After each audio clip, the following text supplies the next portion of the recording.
First you see this video. Quantization of charge. Quantization इसका formula है Q is equal to n e. ये एक formula है, मतलब चार्ज जो है ऑलवेज इंटीग्रल मल्टीपल में रहेगा। फॉर एग्जांपल एन का मतलब क्या है, +-1 +-2 +-3। ये जो चार्ज है ये इसी फॉर्मेट में रहेगा, मतलब कभी फ्रैक्शन नहीं होगा।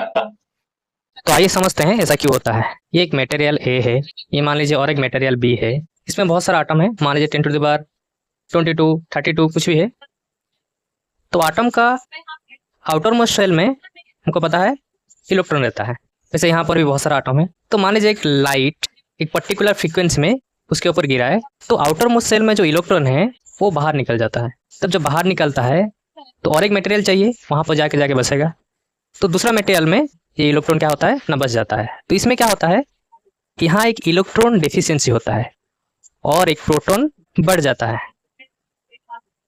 और यहीं पर क्या होता है ना, चार्ज जो होता है वो 1 प्रोटॉन हो जाता है।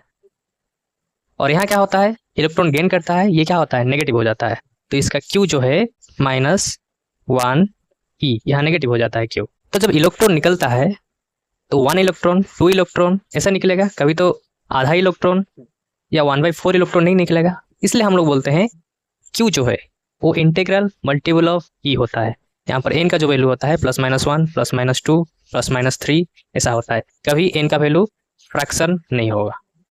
और यहाँ पर एक क्वेश्चन आता है, ओनली इलेक्ट्रॉन एमिट होगा, इलेक्ट्रॉन बाहर निकलेगा, या आटम में और कुछ नहीं निकल पाएगा? ये आपके लिए सवाल है।